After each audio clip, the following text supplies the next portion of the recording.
और चलिए इस बीच में एक बड़ी खबर के साथ हम शुरुआत करते हैं। राज्यसभा के लिए इस वक्त मतदान का दौर लगातार जारी है। 3 प्रत्याशी मैदान में। वोटिंग के 3 घंटे पूरे हो चुके हैं और 4 घंटे फिलहाल अभी भी बाकी हैं। 4 बजे तक चूंकि तय किया गया है कि वोटिंग होगी, 5 बजे नतीजे शुरू हो जाएंगे। बीजेपी और निर्दलीय प्रत्याशी की जीत होगी, यह कहना है जेपी दलाल का, जिन्होंने अपना वोट कास्ट कर दिया है। कार्तिकेय शर्मा की जीत तय है, यह कहना है रणजीत चौटाला का, जो कैबिनेट मिनिस्टर भी हैं। मैंने अपना वोट कार्तिकेय शर्मा को दिया है, यह कहना है अभय चौटाला का। अभय चौटाला को आप थोड़ी देर पहले सुन रहे थे। उनका कहना था कि कांग्रेस में भरोसा नहीं कर सकता। वोटिंग के 3 घंटे अभी फिलहाल पूरे हुए हैं और उस बीच में लगातार बयानबाजियों का दौर भी जारी है।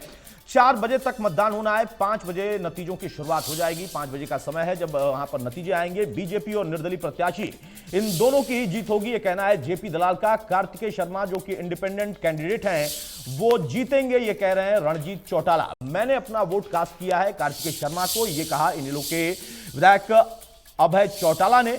वोटिंग के 3 घंटे फिलहाल अब तक पूरे हो चुके हैं और 4 घंटे अभी बाकी हैं। मौजूदा दौर में अगर हम देखें, जिस तरीके की इस वक्त पूरी रणनीति थी, उस रणनीति के हिसाब से अपने अपने तमाम विधायकों को लेकर पार्टियां वहां पर पहुंची हैं। बीजेपी के 31, जो कि पवार के लिए पहले ही उनका एक तरीके से कह सकते हैं कि निर्विरोध चुनाव हो चुका है, लेकिन फिर भी वोट कास्ट की जो प्रक्रिया होती है वो अपनाई जा रही है। उसके अलावा अगर हम देखें तो 2 प्रत्याशी और मैदान में आ गए। फिलहाल सीटें सिर्फ 2 थी, लेकिन उसमें 3 प्रत्याशी मैदान में। कार्तिकेय शर्मा जो कि इंडिपेंडेंट कैंडिडेट के तौर पर मैदान में उतरे और उसके बाद से हरियाणा की राजनीति में उबाल आ गया। ये 3 तस्वीरें हम आपको दिखा रहे हैं। मनोहर लाल, मुख्यमंत्री मनोहर लाल ने अपना वोट कास्ट किया। उप मुख्यमंत्री दुष्यंत चौटाला पहुंचे, उन्होंने भी अपना वोट कास्ट किया। राम कुमार गौतम जो कि वोट कास्ट करते नजर आए। ये अलग अलग चेहरे जो कि मतदान के लिए वहां पर पहुंचे थे और सभी ये वो लोग हैं जो कि समर्थन कर रहे हैं निर्दलीय कैंडिडेट को, जिसमें मुख्यमंत्री मनोहर लाल को आप देख रहे हैं, उप मुख्यमंत्री दुष्यंत चौटाला को देख रहे हैं और साथ में आप देख रहे हैं राम कुमार गौतम को। अनिल विज भी मतदान करने के लिए पहुंचे थे और अनिल विज क्या कह रहे थे मतदान करने के बाद, सुनाते हैं। पूरी तरह से जोश इज हाई। आप लोगों ने सर जोश इज हाई। निर्दलीय हम समर्थन कर रहे हैं निर्दलीय को और दोनों जीतेंगे।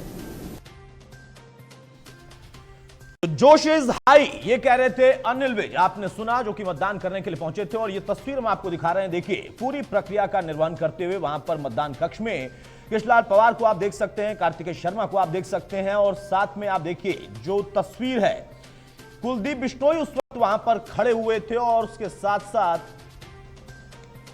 रणदीप गोलन क्या कह रहे थे, जरा सुनाते हैं आपको। आज का मतदान है, राज्यसभा का चुनाव है और हम दोनों निर्दलीय विधायक और पहली बार विधानसभा में आए हैं और पहली बार अपनी मत का राज्यसभा के उम्मीदवार के लिए प्रयोग किया है, जो कि सफल प्रयोग किया है। और हमें बताने में बड़ी खुशी होती है कि हम सभी निर्दलीय विधायकों ने भारतीय जनता पार्टी के कृष्ण पवार के पक्ष में मतदान किया है और उसकी जीत निश्चित है। दूसरा, हमारा जो आज़ाद प्रत्याशी कार्तिकेय है, भगवान से प्रार्थना करते हैं और उसकी भी जीत निश्चित लगती है। 100% उम्मीद है कि वो जीतेंगे। तो रणदीप गोलन को आप सुन रहे थे। उनका कहना है कि जो पहला वोट कास्ट किया है वो बीजेपी प्रत्याशी यानी कृष्णलाल पवार के लिए और उसके बाद आजाद प्रत्याशी जो है यानी कार्तिकेय शर्मा, उनके लिए उनका वोट गया है। जो आजाद विधायक थे यानी इंडिपेंडेंट जो भी विधायक थे निर्दलीय, उनका कहना है कि हम समर्थन दे चुके हैं। इसके पहले भी इंडिया न्यूज हरियाणा से बातचीत करते हुए तमाम जो विधायक निर्दलीय हैं, उन्होंने कहा था कि हमारा प्रत्याशी आजाद प्रत्याशी ही होगा क्योंकि वो हरियाणा से ताल्लुक रखते हैं। लेकिन उसके बीच में सवाल यह था कि आखिर उसके बाद का आंकड़ा कहां से आएगा। मौजूदा दौर में जो तस्वीर निकल कर आ रही है उसमें तमाम प्रत्याशी अब तक लगभग 38 वोट पड़ चुके हैं और उसमें कांग्रेस के लिए चुनौती बहुत बड़ी थी क्योंकि हॉर्स ट्रेडिंग और उसके साथ साथ उन लोगों का यह तर्क था कि हम प्रशिक्षण देकर रायपुर में लेकर आए हैं, इसलिए हमारे साथ इस बार कोई ऐसी दिक्कत नहीं होगी। 2016 की तस्वीर सभी दर्शकों को याद होगी। 2016 में क्या हुआ था आप देखिए। अजय माकन जो कि कांग्रेस के प्रत्याशी हैं, वो वहां पर इस वक्त बैठे हुए थे। जो कांग्रेस के तमाम और विधायक हैं वो भी विक्ट्री साइन करते हुए। आप देखिए गीता भुक्कल विक्ट्री साइन कर रही हैं, उसके साथ साथ तमाम अन्य लोग भी वहां पर मौजूद हैं। लेकिन सबसे बड़ा सवाल कि कांग्रेस की चुनौती कैसे खत्म होगी। यहां पर अगर हम देखें तो 31 का आंकड़ा था जो कि 2 प्रत्याशियों के लिए था वोट कास्ट करने का। लेकिन उसके बाद जब तीसरे कैंडिडेट मैदान में उतरे तो वहां पर सवाल उठा कि आखिर अब बंटवारा कैसे होगा। यहां शाम 4 बजे तक वोटिंग होनी है, 3 घंटे का समय अब तक निकल चुका है, 4 घंटे भी फिलहाल बाकी। सबसे भरोसेमंद यहां पर हम जो तस्वीर आपको दिखा रहे हैं, आप देखिए जब मुख्यमंत्री वहां पर पहुंचे जो कि अपना वोट कास्ट करने के लिए पहुंचे थे, उनके चेहरे पर भी पूरी तरह से कॉन्फिडेंस था। मुख्यमंत्री दुष्यंत चौटाला जब पहुंचे तो उन्होंने भी अपना वोट कास्ट किया। और ये तस्वीर आप देखिए, कार्तिकेय शर्मा वहां पर मतदान कक्ष में मौजूद हैं, उनके साथ वहां पर तमाम वो लोग भी मौजूद हैं जो कि ना सिर्फ कैंडिडेट हैं बल्कि उसके साथ साथ एक एक वोट अपना कास्ट करने के लिए मतदान कक्ष में प्रवेश कर रहे हैं। कुलदीप बिश्नोई की तस्वीर आप देख रहे होंगे, दरवाजे के पास वो पीछे खड़े थे। सबसे पहला वोट संभवतः उस वक्त उन्होंने कास्ट करने की कोशिश की, लेकिन अभी फिलहाल इस वक्त लगभग 38 वोट हैं जो कि कास्ट हो चुके हैं। राज्यसभा चुनाव से हर वो तस्वीर हम आपको दिखा रहे हैं जो कि बड़ी दिलचस्प है। इस वक्त हरियाणा, राजस्थान, तमाम जगहों पर अलग राज्यों में राज्यसभा के लिए मतदान जारी है। हरियाणा की राजनीति में एक बार फिर से बहुत ज्यादा दिलचस्प और रोचक तस्वीर इसलिए उभर गई थी क्योंकि जिस वक्त नामांकन चल रहा था उस वक्त में एक तीसरा कैंडिडेट यानी कार्तिकेय शर्मा मैदान में उतरे और यह कहकर उतरे कि मैं हरियाणा की आवाज को बुलंद करूंगा। उस वक्त से ही जो निर्दलीय विधायक थे उन लोगों ने भी समर्थन देना शुरू किया, बीजेपी ने भी समर्थन दिया और सबसे पहले जेजेपी ने अपना समर्थन दे दिया। अपने 10 के 10 विधायकों की बात कही कि हमारा समर्थन जो निर्दलीय कैंडिडेट हैं उनके साथ होगा। लेकिन अब यहां पर जो गणित है उस गणित को समझना बहुत जरूरी है। राज्यसभा के लिए जो वोटिंग है वो प्रक्रिया अभी तक जारी है। अब तक कुल 38 वोट कास्ट कर दिए गए हैं। आप देखिए कि एक एक वोट की बहुत वैल्यू है और शाम 4 बजे तक मतदान के लिए समय तय किया गया है। अब तक 38 वोट डाल दिए गए हैं। 38 वोटों में अगर हम देखें तो अलग अलग पार्टियों के विधायकों के, निर्दलीय विधायकों के इनके अपने वोट हैं। लेकिन अब जो आगे की प्रक्रिया होगी उसमें देखना होगा कि किस तरीके से तस्वीर उभरती है, क्योंकि मौजूदा दौर में सबसे बड़ा सवाल यही था कि क्या इस बार भी 2016 की तरह कोई बात होगी।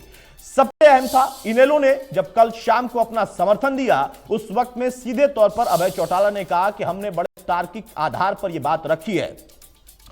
और इस वक्त हमारे साथ कुछ खास मेहमान जुड़ चुके हैं। आलोक मेहता जी, एडिटोरियल डायरेक्टर आईटीवी हमारे साथ जुड़ चुके हैं। अरविंद मोहन जी हमारे साथ हैं जो कि कंसल्टिंग एडिटर आईटीवी हैं। और अमित नेहरा साहब, वरिष्ठ पत्रकार, हमारे साथ हैं।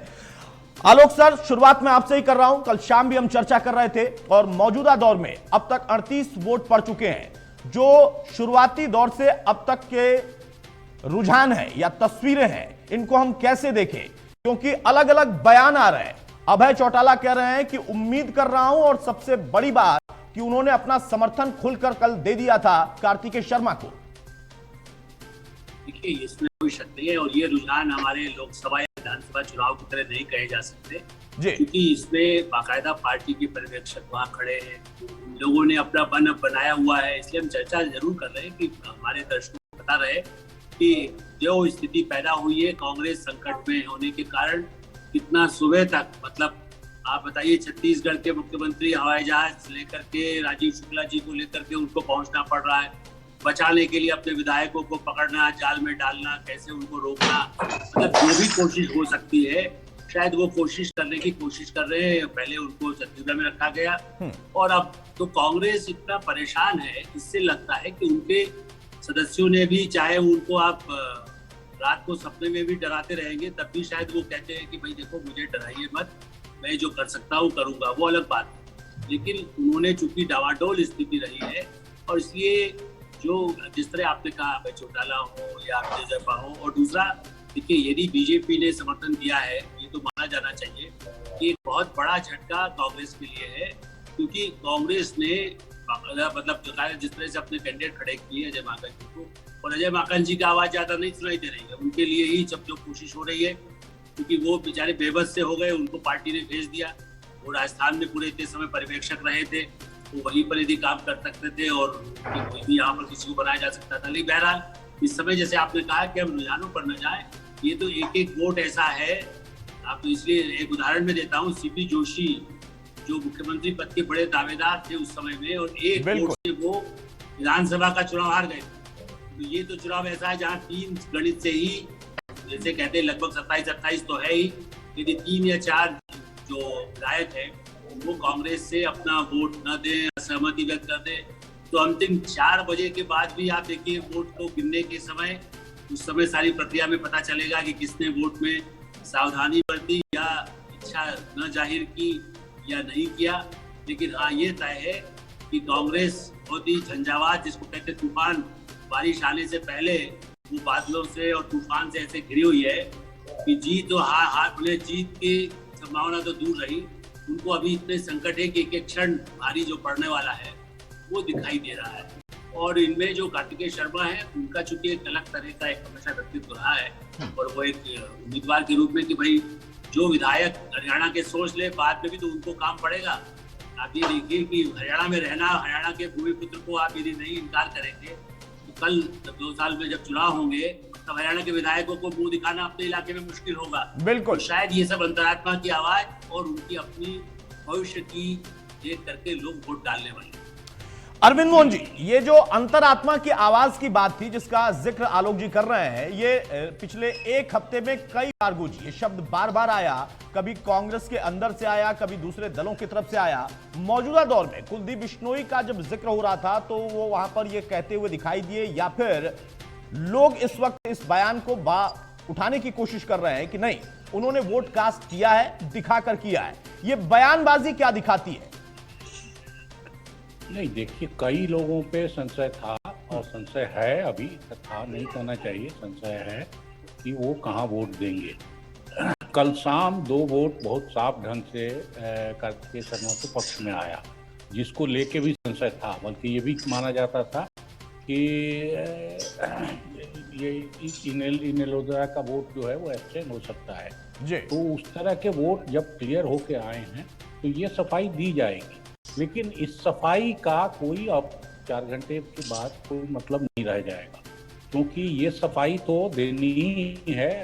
अभी तो कोई और दूसरी बात नहीं करेगा, लेकिन जिस किस्म के गणित बने हैं और जिस तरह से चुनाव चला है अभी तक, उसमें ये बहुत साफ लग रहा है कि सारी बेचैनी कांग्रेस की तरफ है। और मैं कहूँगा कि कांग्रेस की तरफ भी नहीं, बीजेपी की तरफ भी एक किस्म की बेचैनी अब आई है कि अगर उसने कार्तिकेय शर्मा के कैंडिडेचर को सपोर्ट किया है और जेपीपी पार्टी ने सपोर्ट किया है, इन 2 लोगों ने सपोर्ट करके उनको खड़ा किया है, तो अब एक किस्म की जिम्मेवारी उनकी भी है कि कार्तिकेय कैसे जीतेंगे। इसके लिए पूरी ताकत से वो लोग भी लगे होंगे ही निश्चित रूप से। तो ये एक सुखद स्थिति मैं मानता हूँ कि अगर हरियाणा का कोई कैंडिडेट इस मुद्दे को उठा के कि हम यहाँ वाले हैं और हम यहाँ काम करते रहे हैं, हमारा परिवार हरियाणा की पॉलिटिक्स में, हरियाणा के समाज में एक भूमिका निभाता रहा है, तो ऐसा कैंडिडेट अगर आया है तो फिर उसने इशू को बदल दिया है। जिस तरह से इशू चल रहा था और जिस तरह से अजय माकन को ले आया गया यहाँ हरियाणा, जहाँ से उनका कोई खास मतलब नहीं था, तो वो पॉलिटिक्स बदली है और वो बदल के कहाँ उसका नतीजा आता है ये 3-4 घंटे में क्लियर हो जाएगा। लेकिन इतना साफ है कि चीज़ें बहुत तेजी से कार्तिकेय शर्मा के पक्ष में गई हैं। निर्दलीय उम्मीदवार होने के बावजूद उनके पक्ष में सारी चीज़ें अब तक आती गई हैं।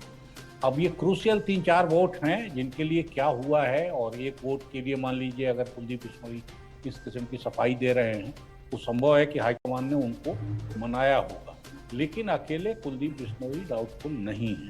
कांग्रेस के अंदर ये बात चलती रही है और तभी कांग्रेस इतनी तैयारी से अभी तक अपने विधायकों को घेरे में रखे हुई थी, अभी उनको लेके आई है, उनकी रखवाली चल रही है। पिछली दफे भी ये सब कुछ हुआ था, लेकिन पिछली बार हमने देखा कि विधायकों ने फिर और क्या कलाकारी की और क्या और तरीका ढूंढ लिया, तरीके से कांग्रेस का उम्मीदवार बैठा ही रह गया और एक निर्दलीय जो हरियाणा के ही थे और जिनकी अपनी पर्सनालिटी काफ़ी बड़ी थी, उन्होंने बड़ी आसानी से चुनाव जीत लिया। और सारी लीगल तैयारी, क्योंकि आरके आनंद जो हैं वो काफ़ी तेज तर्रार बड़े वकील माने जाते हैं, वो सारी लीगल तैयारी घर ही रह गई। तो विधायकों की मर्जी अपनी है और मर्जी में ये कि अंतरात्मा की आवाज़ क्या कहती है, उसमें हरियाणा कोई मुद्दा होगा या नहीं होगा, आउटस्टेटर मुद्दा होगा। अब इन सब की परीक्षा बहुत समय नहीं। ठीक है अरविंद जी, मैं आपको रोक रहा हूँ। गोपाल कांडा कुछ कह रहे हैं, जरा सुना देते हैं। हरियाणा लोकहित पार्टी का पहले दिन से ही और मुख्यमंत्री जी के हिसाब से ही हमने भारतीय जनता पार्टी को, कार्तिकेय शर्मा जी को और 3 में से 2 की जीत है और ये निश्चित है और ये जीत बिल्कुल पक्की है। मैं बहुत इससे लोगों के दोनों और मुझे लग रहा है मार्जिन भी अच्छा रहेगा। जिस तरह का मैं अंदर माहौल देखा है मैंने, जीत निश्चित है। मार्जिन का मतलब बढ़ने का मतलब कांग्रेस की तरफ अब कांग्रेस की तरफ से है या जिसकी तरफ से भी है, मन है लोगों का कार्तिक शर्मा जी को वोट देने का, तो ये जीत कार्तिक जी की पक्की है। ये 2 कांग्रेसों की जो कैंसिल हो गई है, वोट कैंसिल, वो वोट बिल्कुल कैंसिल ही होंगे, क्योंकि वो ये जो नियम है उसके अनुसार, कायदे के अनुसार काम नहीं हुआ तो वो कैंसिल होंगे। वो किन किन के थे? रिटर्निंग ऑफिसर को दर्ज हुई? हाँ हो दर्ज हुई बिल्कुल। किन किन के थे ऐसे वोट?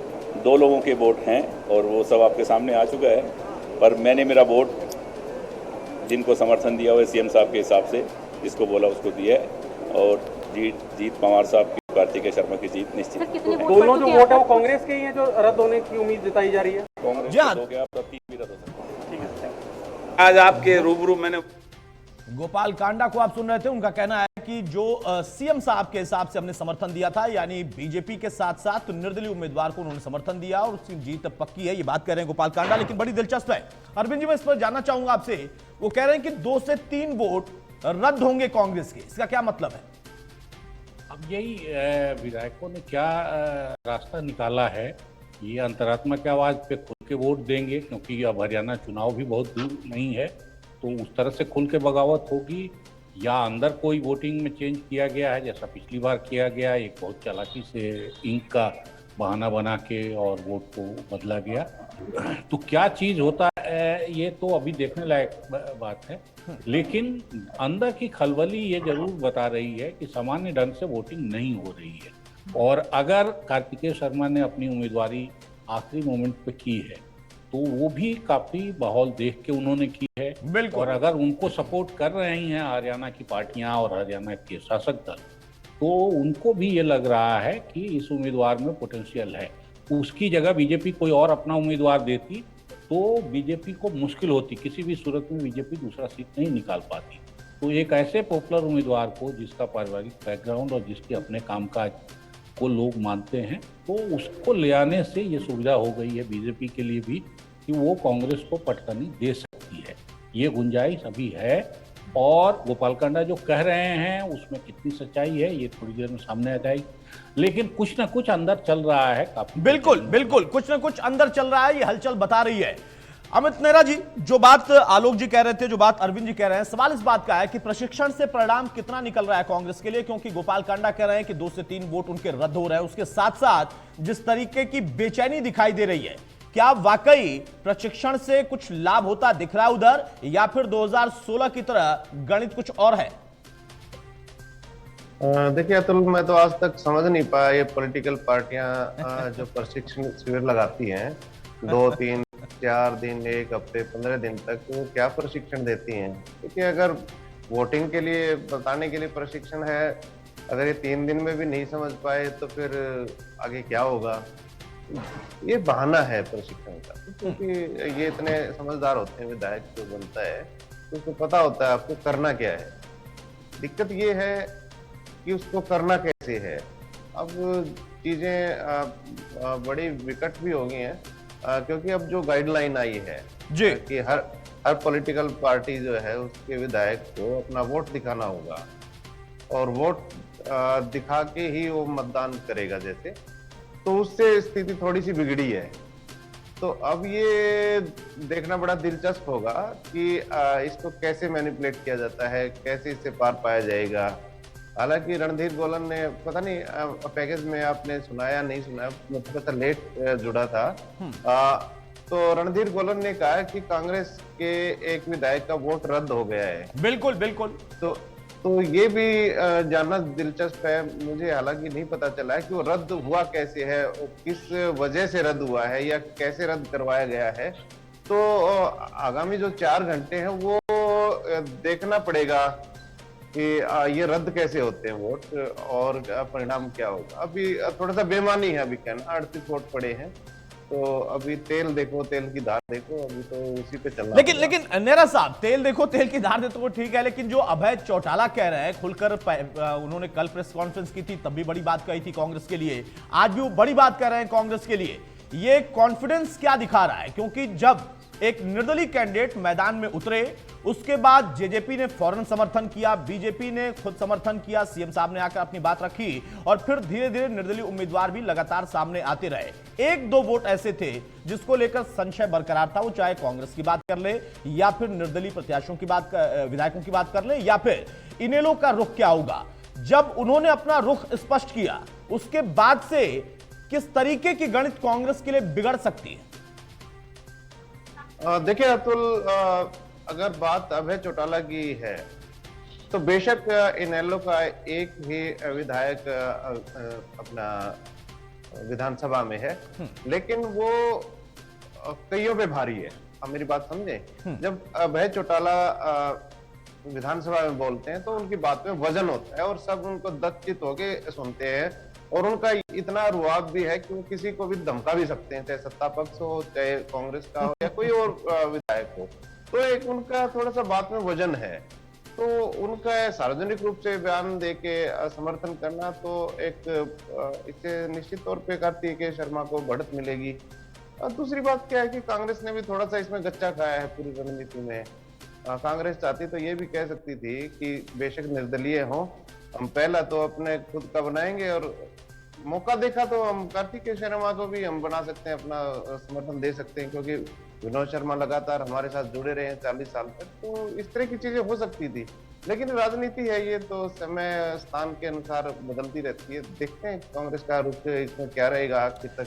ठीक है, ठीक है। आलोक मेहता सर, जो इस वक्त अभी तस्वीर है, हम नहीं कह सकते कि क्या नतीजे निकलेंगे, लेकिन जो 2016 का पूरा घटनाक्रम था और उस बार जब एक निर्दलीय प्रत्याशी फिर से मैदान में उतरे तो कमोबेश वैसी ही तस्वीर बननी शुरू हो गई। क्या आपको लग रहा है कि हां, प्रशिक्षण के जरिए कम से कम कांग्रेस जो अंदरूनी खटास थी, जो अंदरूनी मतभेद थे, गुटबाजी का जिक्र बार बार होता है, उसको कम से कम पाट पाई होगी?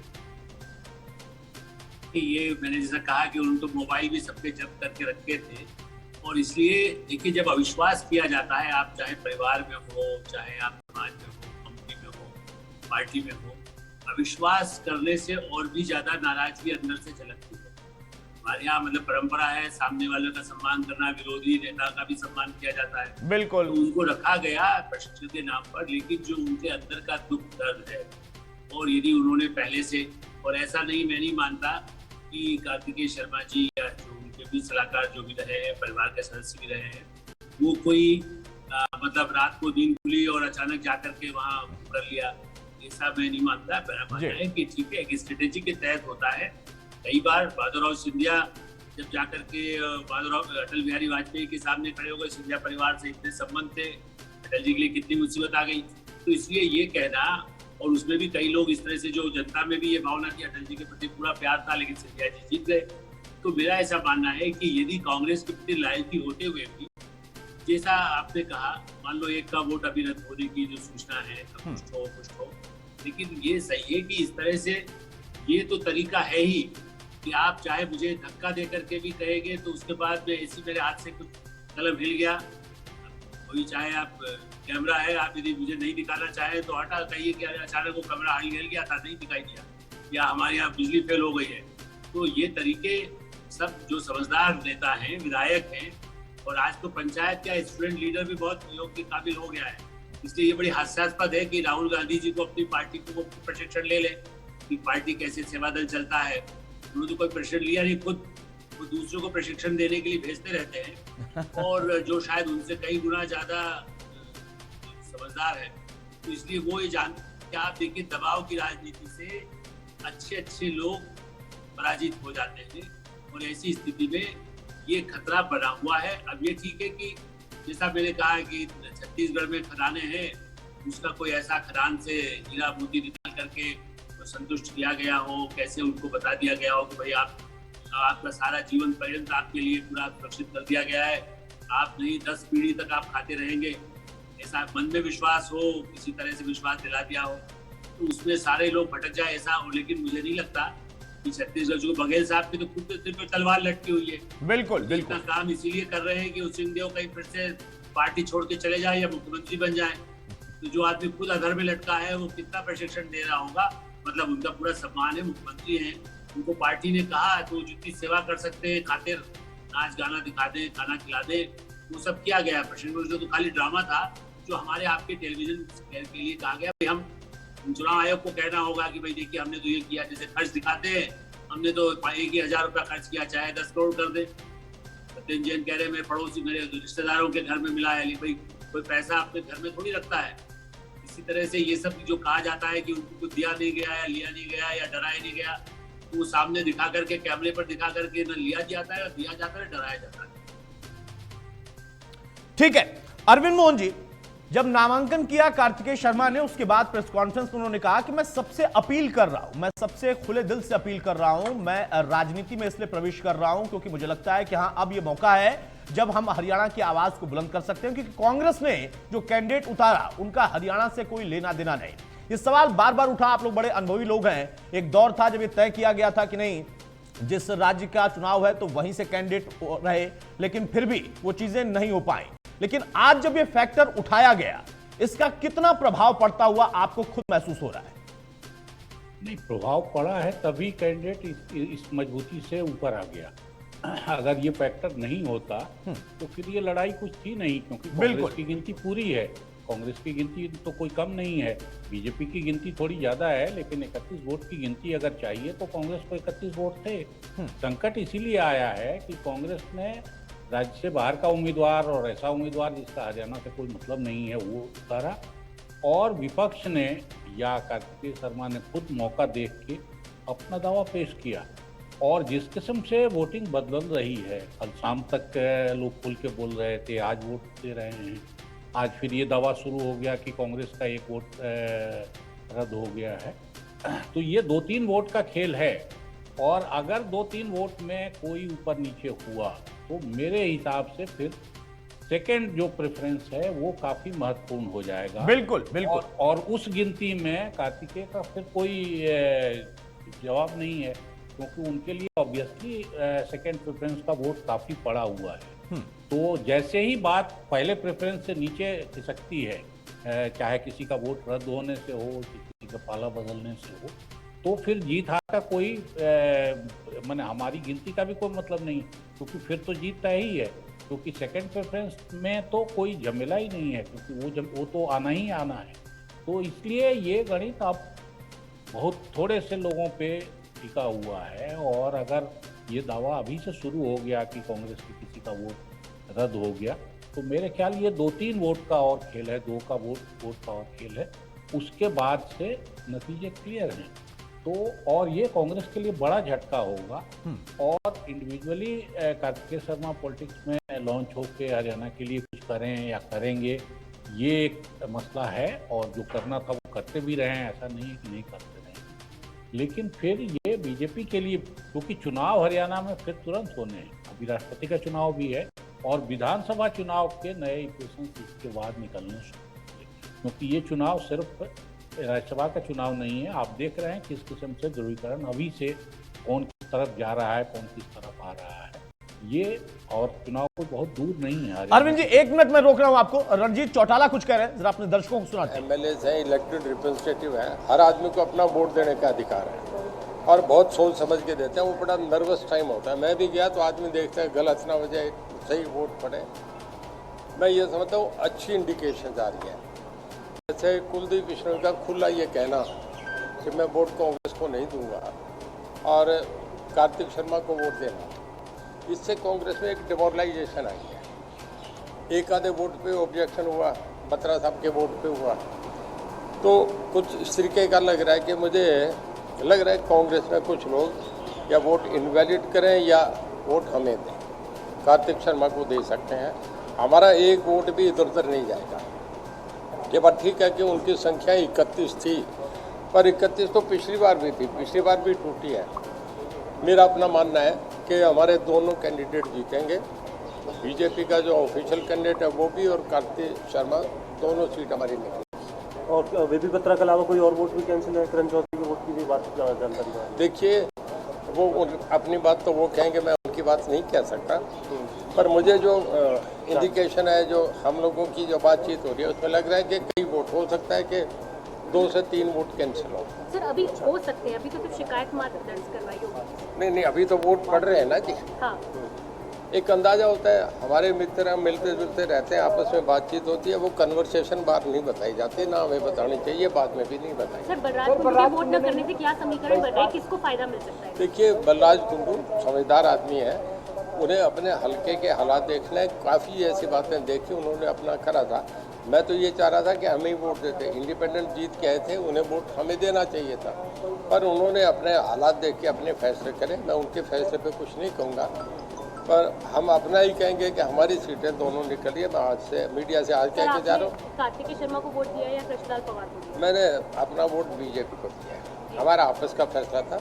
31 वोट से जो सरप्लस वोट होते हैं अपने आप ही वो उन्होंने, मैं मेरा ये आपका पहले क्वेश्चन रिप्लाई पूरी करूँ, हमारे जो सरप्लस वोट होंगे अपने आप ही कार्तिकेय शर्मा को ट्रांसफर हो जाते हैं।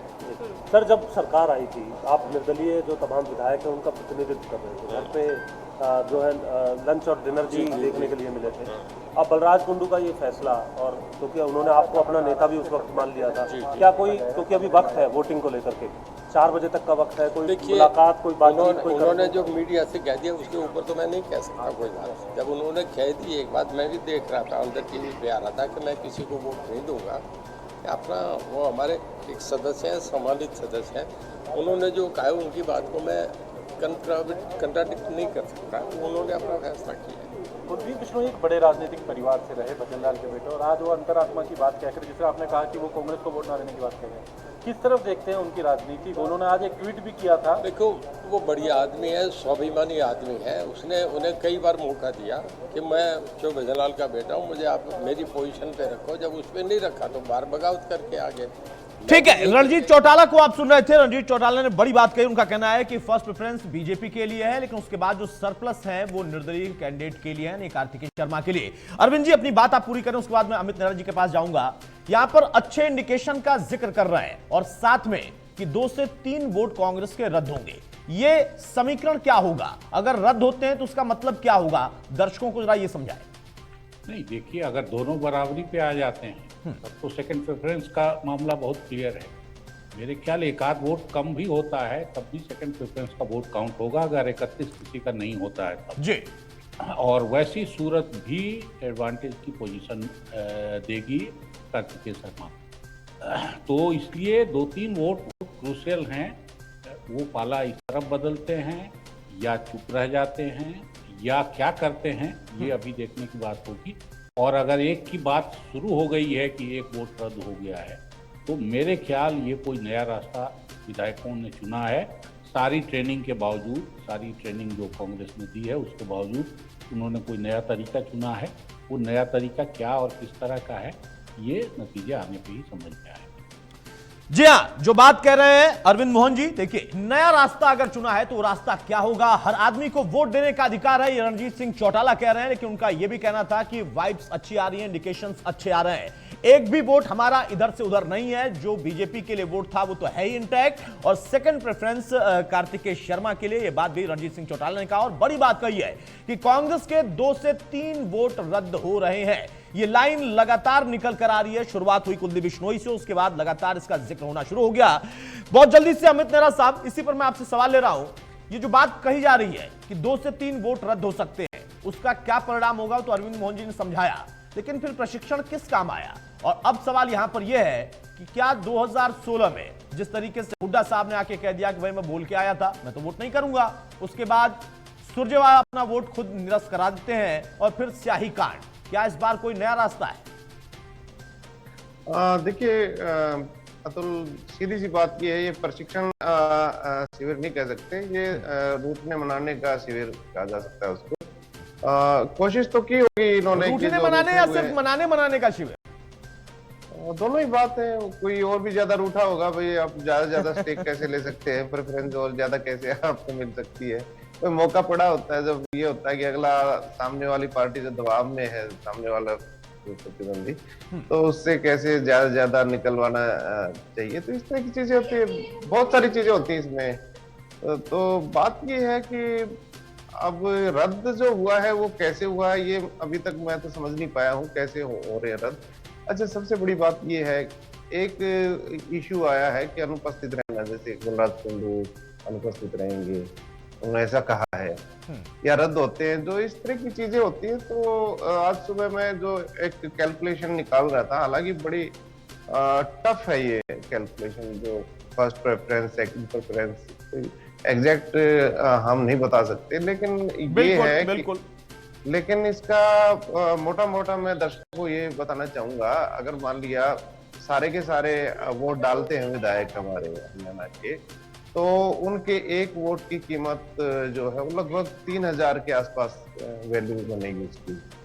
अगर मान लिया एक वोट कम पड़ा, एक किसी ने वोट नहीं डाला, तो उसी वोट की वैल्यू करीबन 2800 के आसपास रह जाती है। आप मेरी बात समझे? बिल्कुल बिल्कुल। जो एक एक वोट कम होता जाएगा, तो इसका मतलब ये है कि कार्तिकेय शर्मा के जो जीतने की चांसेस बढ़ते चले जाएंगे। तो अगर बलराज कुंडू वोट नहीं भी डालते हैं, तो ये भी कार्तिकेय शर्मा के फेवर में जाने वाला है, ये तय है, क्योंकि सेकंड प्रेफरेंस की बात है जहाँ तक। तो कैलकुलेशन बड़ी टफ है, बहुत टफ है, क्योंकि पिछली बार जो 2016 में भी जो निकली थी, वो अलग अलग महानुभावों ने निकाली, तो उसमें थोड़ा थोड़ा फर्क था। लेकिन ये तय है कि एक वोट कम होने से बहुत फर्क पड़ता है। नहीं, 31 से नीचे होगा तो सेकंड प्रेफरेंस गिना जाएगा, गिना जाएगा।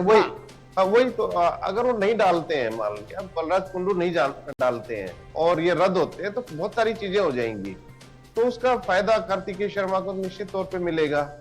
अभी देखते हैं कि कौन कैसे वोट डालता है या कैसे गिने जाएंगे। आलोक मेहता सर से एक सवाल मेरा है। आलोक मेहता सर, सवाल इस बात का था कि जब जिक्र हुआ इस बात का कि हाँ एक निर्दलीय कैंडिडेट मैदान में है, उस वक्त पार्टियों का समर्थन, आपका खुद का अनुभव क्या कहता है कि अगर बीजेपी खुलकर सामने आ रही है या जेजेपी ने कहा कि हम अपने 10 विधायकों का समर्थन सीधे तौर पर दे रहे हैं, और फिर एक एक करके निर्दलीय भी और इनेलो का भी समर्थन आया, पॉलिटिकली इस चीज को हम कैसे देखें? क्योंकि 2016 की अगर हम बात करें तो वहां पर एक अलग इक्वेशन बिठाई गई थी। इस बार कांग्रेस ने एक अलग इक्वेशन के साथ अजय माकन को मैदान में तो उतार दिया। क्या उनकी ये गणित उनके लिए ही भारी है? इस बात का एहसास बाकी दलों को हो गया? इसलिए कि कांग्रेस गड़बड़ा गई। और आपने ठीक कहा, भारतीय जनता पार्टी में मनोहर लाल जी, प्रधानमंत्री नरेंद्र मोदी, अमित शाह जी, जेपी नड्डा, इन लोगों से कांग्रेस के कई नेता वैसे भी अनौपचारिक रूप से संबंध तो सामाजिक होते ही हैं।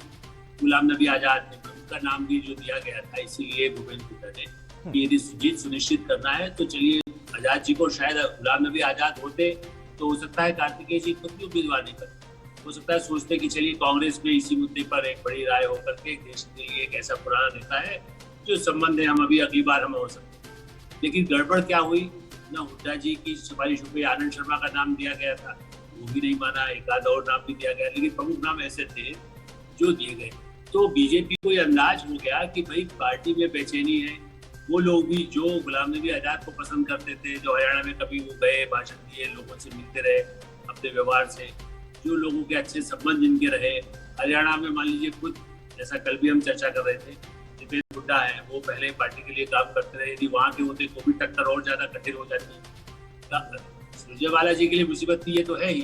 तो ये तो पार्टी ने पहले से, और बीजेपी को समझ में आया, वरना वो समर्थन नहीं करते ना, वो अपने वोट कहाँ डाले वो विचार करते या कोई और उम्मीदवार खड़ा करते, जैसा महाराष्ट्र में किया है। लेकिन यहाँ इसलिए जरूरत पड़ी कि कार्तिकेय शर्मा निर्विवाद व्यक्ति हैं, और यदि वो अच्छा काम कर रहे हैं, अच्छा समाज के लिए, अच्छा उनकी सेवाओं का, कई चीज रोटरी के लिए बड़े पैमाने पर उन्होंने जो काम किया, लोगों को कई तरह के ऐसे संस्थानों के जरिए, कोरोना काल में जिस तरह से सहायता के काम किए गए पूरे नेटवर्क के जरिए और भी संस्थाओं के जरिए, तो उसको देख के बीजेपी तो काम करने वाले से साथ देगी, कांग्रेस भी देती रही है।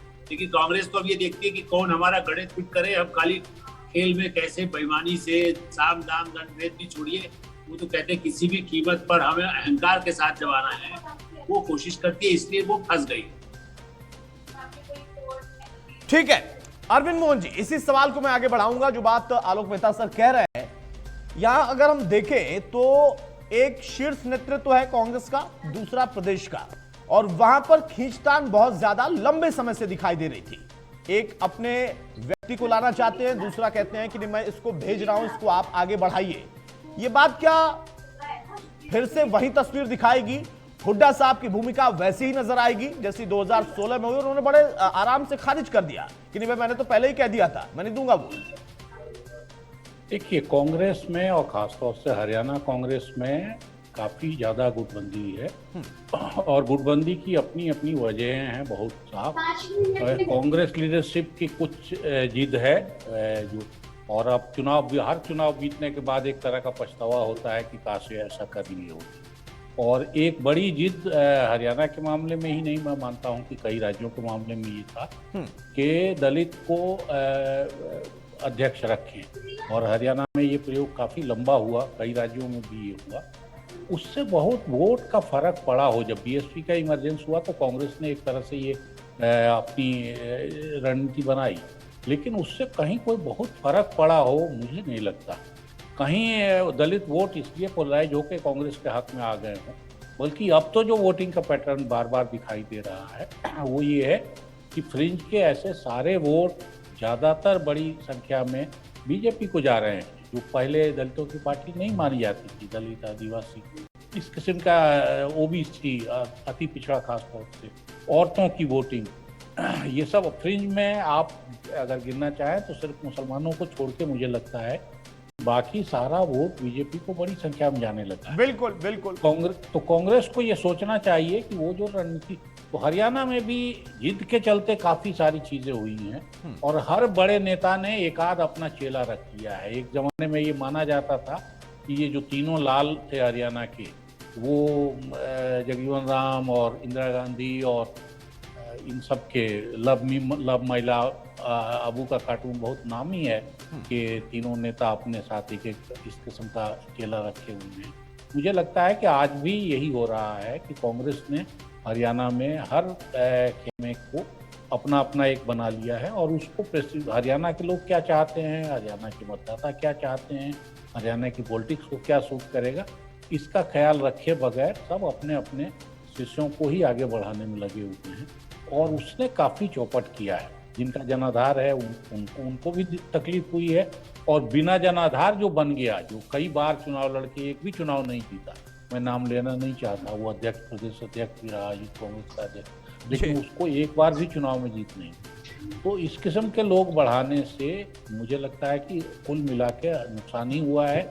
और जो हरियाणा एक दफे लग रहा था कि कांग्रेस के लिए काफी मजबूती से साथ है, वो भी लगातार हार ही नहीं रहे हैं और बुरी तरह बिखर भी रहे हैं। अमित नेहरा साहब, राजनीतिक महत्वाकांक्षा अपने आप में बहुत बड़ी चीज होती है और राजनीति करने वाले के लिए अहम भी होती है, लेकिन सवाल इस बात का है कि क्या इस बार राज्यसभा चुनाव, जो कि अभी वोट इस वक्त पड़ रहे हैं, कुछ घंटे अभी बाकी रह गए हैं, उसमें वो राजनीतिक महत्वाकांक्षा का कुछ असर दिखेगा? मैं जिक्र कर रहा हूं, ये बार बार बोला जा रहा है कि नहीं, अजय माकन मैदान में है, शीर्ष नेतृत्व ने उनको भेजा है, वो मैनेज कर देंगे, वहां पर कांग्रेस की गुटबाजी इस बार नहीं दिखाई देगी। भूपेंद्र सिंह हुड्डा की अगर बात करें तो वो अपने लिए भी और सबसे ज्यादा अपने सुपुत्र के लिए एक बड़ा फ्यूचर देख रहे हैं। क्या इन चीजों को कनेक्ट करके कुछ चीजें निकल रही हैं? देखिए अतुल, इन चीजों का कोई बहुत ज्यादा महत्व है नहीं। अजय माकन देखो, एक जब से इन्होंने नॉमिनेशन भरा है ऐसा ऐसे दिख रहे हैं, कोई वो नहीं है कि एक जो होता है ना कि अनुशासन आ गया हो पार्टी में, कि कोई बड़ा नेता आया है, ऊपर से आया है ना, आला कमान ने भेजा है तो सारे उनके नीचे आ जाओ। कोई नहीं तो होता ही है कि बहुत बड़ा कोई नेता आता है तो सारे के सारे 31 विधायक उनके पास पहुंचते हैं और एश्योरेंस दे जाके कि हम आपके साथ हैं। तो उस तरह की कोई इस तरह का प्रदर्शन हुआ नहीं। मुझे तो लगा नहीं, आपको लगा हो या दर्शकों को लगा हो तो मैं कह नहीं सकता, लेकिन मुझे व्यक्तिगत रूप से ये दिखाई नहीं दिया कि अजय माकन के जो हाथ मजबूत करने का एक संदेश दिया गया हो। तो वो तो भूल जाइए कि दिल्ली दरबार में कोई इस तरह की चीज होने वाली है, अजय माकन शिकायत कर देंगे या हार गए तो बड़ा कोई कार्रवाई होगी, तो वो भी एक मैसेज देने में असफल रही है। अगर इस तरह की बात होती तो रणदीप सुरजेवाला राजस्थान क्यों जाते? लेकिन यही मेरा सवाल है, जब आपको नहीं लगा तो मुझे भी वो चीज नहीं लग रही है, आलोक सर को भी नहीं लग रही है, अरविंद जी को भी नहीं लग रही है, लेकिन ये फिर क्यों आखिर इस तरीके का प्रयोग करते हैं जब उनके अंदर की जो चीजें हैं जो वो तय करते हैं वही खुलकर दिखती हैं कि वो हुआ ही नहीं, तो ये तय क्यों करते हैं? देखिए, ये तो कांग्रेस ही जाने, कांग्रेस आला कमान जाने।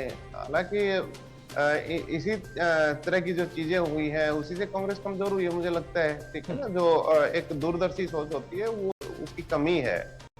और सबसे बड़ी बात ये है, प्लस पॉइंट जो मुझे लगता है कि जिस तरह कार्तिकेय शर्मा के पक्ष में बीजेपी भी आई है, ठीक है ना, जेजेपी भी आई है, INLD आई है, आलोपा आई है, तो एक बहुत बड़ा कारण ये है कि जो विनोद शर्मा का परिवार है, तो उनका जो पॉलिटिकल एक ऑरा है, एक प्रभाव है पूरे प्रदेश में, तो उसको इग्नोर नहीं किया जा सकता। भाई हर पार्टी ये चाहेगी कि विनोद शर्मा की बैकअप मिले, उनकी उस परिवार की बैकअप मिले। खास तौर पे अंबाला का जो क्षेत्र है, करनाल का क्षेत्र है, गन्नौर उनकी ससुराल है, तो एक जो GT रोड बेल्ट आप जिसको बोलते हैं मोटा मोटा, तो वहाँ पे विनोद शर्मा का एक ये कहते हैं ना कि एक प्रभाव है। तो हर कोई ये चाहेगा कि नजदीकियां हो तो कुछ फायदा मिले। आगे क्या है कि विधानसभा चुनाव आने हैं, ठीक है ना, लोकसभा चुनाव आने, तो मिलकर कुछ किया जा सके, कुछ और ज्यादा बड़ा किया जा सके। तो कांग्रेस में जो एक छोटे जो अपने इंडिविजुअल लेवल पे भी ये लोग बात चाह रहे होंगे कि इस परिवार का साथ मिले, तो बहुत सारी चीजें हैं जो हम खुल के नहीं कह सकते। नहीं, आप अगर कह रहे हैं कि आप खुलकर नहीं कह सकते, आलोक सर ने देखिए खुलकर कहा, उन्होंने कहा कि ये सिर्फ राज्यसभा चुनाव का जिक्र नहीं है, बल्कि आने वाले समय में हरियाणा की राजनीति के हिसाब से भी है, क्योंकि जब चुनाव फिर से होगा, विधानसभा का चुनाव होगा, उस वक्त के इक्वेशन को देखकर भी कुछ चीजें यहां पर हम कनेक्ट कर सकते हैं। आलोक सर? हाँ, इसीलिए मेरा मानना है कि देखिए आने वाले समय में जो विधानसभा के चुनाव और क्रूशल होंगे, हमेशा ऐसी रही, और इसीलिए जो सहयोगी दल है उनकी भी महत्वाकांक्षा है, उनको भी लगता है कि हो सकता है कि हमें में से मुख्यमंत्री, बीजेपी की परंपरा रही है, कई बार कोशिश की है कि यदि सहयोगी दल अच्छा है और यदि उसने ठीक से काम करता है, शिवसेना को एक समय में मदद करके उसके मुख्यमंत्री को भी पहले तो हमेशा माना भी गया। आप ये देखिए नीतीश कुमार आज भी चल रहे हैं, तो आप जिस समय, जबकि वहाँ बहुमत भाजपा का हो चुका है बिहार, इसलिए यहाँ के जो और नेता हैं उनको लगता है कि भाई भाजपा उदारता दिखाएगी, हमें साथ अकाली दल को देखिए पड़ोस में बाद में जाकर के गठबंधन टूटा, क्योंकि अकाली दल एकदम ज्यादा पैतरा अलग अपनाने लगा। अन्यथा क्या था, अकाली दल को पड़ोस में पंजाब में मुख्यमंत्री बना के बीजेपी ने रखा था। तो आने वाले विधानसभा चुनाव में या उनमें से कोई लोग जो बीजेपी, आलोक सर मैं थोड़ा सा आपको रोक रहा हूँ, रामकुमार गौतम क्या कह रहे हैं सुना देते हैं। आगे बढ़े, इसका भविष्य अभी से बनना शुरू हो जाए। आपने वोट किसको दिया गया? 100% कार्तिक शर्मा। सर, अभय चौटाला एक बड़ा आरोप लगा करके चले गए कि जेजेपी के तमाम विधायक। तो रामकुमार गौतम को आप सुन रहे थे, उनका कहना है कि 100% कार्तिकेय शर्मा को ये जो बयान है, जो बातें वो मीडिया में कह रहे हैं, अलग अलग तमाम विधायक, वो सीधे तौर पर एक कॉन्फिडेंस के साथ अपनी बात रख रहे हैं। आलोक सर, आपने सुना रामकुमार गौतम कह रहे हैं कि 100% कार्तिकेय शर्मा को।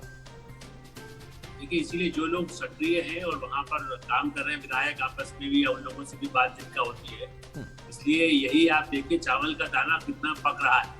मेरा 2-3 घंटे बाकी है। आमतौर पर ये कहा जाता है कि भाई थोड़ा सा दाना देख करके पता चल जाता है खिचड़ी कितनी अच्छी पक रही है। तो मुझे लग रहा है कि जो खिचड़ी पक रहा है, क्योंकि कई दलों का समर्थन है, NLD का है, भाजपा और उनका तो है ही, जजपा का है, तो जो खिचड़ी है वो बहुत स्वादिष्ट बन रही है, ये ऐसा दिखाया जा रहा है, मुझे ऐसा लगता है। जो इस तरह के जो बयान आते हैं या जो झलक दिखाई दे रही है, जो आत्मविश्वास और कांग्रेस में जो बेचैनी दिखाई दे रही है, जिसके लिए पूरा हर तरह से 30 तलवार लेकर के और थालियां लेकर के जो पहुंचे हैं, उसमें बेचैनी दिखाई देती है, और ये खिचड़ी है ये कुछ पक्की दिखाई दे रही है, इस बयान से ऐसा लगता है। आलोक सर, आपका अनुभव बहुत बड़ा है और आप कह रहे हैं जब खिचड़ी पक रही है, स्वादिष्ट खिचड़ी पक रही है, तो शायद इस बात को हम और आश्वस्त होकर कह सकते हैं। लेकिन अरविंद जी, जो रामकुमार गौतम ने कहा, इसके अलावा बार बार इस बात का जिक्र हो रहा है कि एक भविष्य दिखाई दे रहा है एक ऐसे कैंडिडेट में जो कि एक राजनीतिक परिवार से आते हैं, राजनीतिक विरासत है, बड़े अनुभवी हैं उनके पिता। इस राजनीति को हम देखें और देश के हिसाब से देखें, लेकिन अब जब उन्होंने खुद अपने आप को मैदान में उतारा तो वहां पर तमाम कैंडिडेट और खड़े हो रहे हैं, अलग अलग दलों का समर्थन उनको इस लिहाज से भी मिल रहा है, और उसके बीच में कांग्रेस की अपनी कमजोरी है उसका फायदा भी मिलता हुआ दिखेगा, क्योंकि वहां पर भी इस बात का जिक्र होना शुरू हो गया है कि भविष्य शायद उधर है। देखिए, जिस दिन से कैंडिडेचर हुआ है कार्तिकेय का, मुझे लगता है उनका ग्राफ चढ़ता ही गया है। और ये चढ़ना अभी जारी है। मैंने अभी तक भी जो बयान आप सुनवा रहे हैं जी, उन सब से लगता है कि उनका ग्राफ ऊपर जा रहा है। और अगर 2 घंटे 3 घंटे के बाद ये नतीजा आता है तो ये एक नए तरह की पॉलिटिक्स की शुरुआत करेगा। और वो कांग्रेस के लिए क्या होगा वो एक अलग मसला है। और हर चुनाव के बाद, राज्यसभा चुनाव खास तौर से, उसके बाद कांग्रेस में से फुटबॉल शुरू होता है। वो एक उनको एक तरह की आदत है इसको संभालने की। लेकिन हरियाणा की पॉलिटिक्स और कार्तिकेय शर्मा की पॉलिटिक्स निश्चित रूप से कुछ नया टर्न लेगी। ये एक पड़ाव होगा आज का चुनाव, और ये पड़ाव महत्वपूर्ण होगा एक नए राजनेता के लिए। विनोद शर्मा जी की पॉलिटिक्स जो भी रही है वो अपनी जगह है, लेकिन कार्तिकेय शुरुआत कर रहे हैं। तो मुझे लगता है कि अगर वो जीत से शुरुआत करेंगे तो ये उनके लिए भी और हरियाणा के लिए भी एक नई बात है। अमित नेहरा साहब, जब यहां पर इस बात का जिक्र पहली बार आया कि हां इस तरीके का कुछ कदम उठाया जा सकता है, और उसके बाद लगातार एक के बाद एक कई तरह के बयान आए, कई लोगों की सक्रियता नजर आई, बहुत हलचल सी दिखाई दी। विनोद शर्मा जी जब मुलाकात करने कल पहुंचे तो कॉन्फिडेंस भी दिखाई दे रहा था। कार्तिकेय शर्मा मैदान में, और वो बार बार जिससे भी बात कर रहे हैं किसी भी मीडिया चैनल से, तो वो कह रहे हैं कि भाई मैं सबसे अपील कर रहा हूं, मैं कह रहा हूं कि आप मुझे अपना समर्थन दीजिए, मैं हरियाणा की आवाज बनूंगा। ये आवाज बड़ी हो रही है और इसी का शायद परिणाम निकल सकता है, और कांग्रेस के अंदर जो आवाज दबी रह जाती है उसकी वजह से वहां का परिणाम निकल सकता है। देखिए अतुल, परिणाम चाहे कुछ भी रहे, लेकिन एक बात तो तय है कि कार्तिकेय शर्मा जो राजनीति में अभी तक उनकी एंट्री हुई नहीं थी, तो उन्होंने अजय माकन जैसे दिग्गज के पांव काट रखे हैं। भाई ये तो एक विक्ट्री है ही उनकी। भाई परिणाम चाहे कुछ भी हो, मैं ये नहीं कहता कि वो जीत ही गए, बिल्कुल बिल्कुल, तो लेकिन क्या है कि पूरी कांग्रेस के पसीने ला रखे हैं, ठीक है ना। 10 दिन से कांग्रेस को चैन नहीं है, हरियाणा कांग्रेस की इकाई को, आलाकमान को भी चैन नहीं है, ठीक है ना। रणदीप सुरजेवाला को हरियाणा छोड़ना पड़ा है कार्तिकेय शर्मा के चक्कर में। तो देखिए एक एंट्री तो एक कहते हैं ना ब्लास्ट पूर्ण तरीके से हुई है उनकी। भाई अगर जीत जाए तो बहुत ही अच्छी बात है, भाई युवा नेतृत्व मिलेगा हरियाणा को, ठीक है ना। और एक नई सोच होगी, टेक्निकल माइंड के आदमी हैं, तो बहुत सारी चीजें हैं इसमें। और सबसे बड़ी बात यह है कि स्वच्छ राजनीति की है, हर एक दल को अपने साथ मिलाने का प्रयास किया है, ठीक है ना। हर एक से सहयोग मांगा है उन्होंने कांग्रेसियों से भी सहयोग मांगा है, बिल्कुल बिल्कुल। और उनके फेवर में सबसे बड़ी बात यह है कि किसी दल का ठप्पा नहीं है, निर्दलीय है, तो आप हरियाणा के लिए उनको वोट दें। एक बात और भी आती है सबसे बड़ी, जो मैं मानता हूँ, वो ये है कि एक इतने तनावपूर्ण माहौल में जीतना तो उनके वो ताउम्र काम आएगा राजनीतिक जो उनका जो जीवन रहेगा आगे का। अगर वो जीतते हैं तो वो एक बहुत बड़ा एक करिश्मा ही है। देखो वो जिस पार्टी के पास 31 विधायक है, पूरी एक वो है उनके पास जिताने की क्षमता है अपने प्रत्याशी को, और उसको धूल चढ़ा देते हैं, तो ये एक तरह से नए चाणक्य भी। बिल्कुल आपने सही कहा कि कांग्रेस के लिए बड़ी मुसीबत तो वो बन चुके हैं, लेकिन सबसे बड़ी बात अब यह है कि यहां पर जो कांग्रेस के अंदर की दिक्कतें हैं जिसका जिक्र आप तीनों मेहमान कर रहे हैं, वो उनके लिए कितनी भारी पड़ सकती हैं या फिर परिणाम क्या होगा, ये तो थोड़ा सा वक्त और लगेगा, वो तय हो जाएगा। बहुत शुक्रिया आलोक सर फिलहाल आपका, बहुत शुक्रिया अरविंद सर आपका और अमित नेहरा जी आपका। तो मौजूदा दौर में राज्यसभा के लिए इस वक्त वोटिंग जारी है, कुछ घंटे बाकी रह गए हैं, लेकिन जिस तरीके के बयान अब तक निकलकर सामने आए, जो समर्थन कर रहे हैं बीजेपी कैंडिडेट का या फिर निर्दलीय कैंडिडेट का, वो खुलकर कह रहे हैं कि हमारा कॉन्फिडेंस है, हमने जो तय किया है वो फिलहाल होता हुआ दिख रहा है। लेकिन कांग्रेस ने क्या तय किया या क्या तय हुआ है अंदर खाने, वो अभी तक समझ नहीं आ रहा है। एक छोटा सा ब्रेक, खबरें जारी है।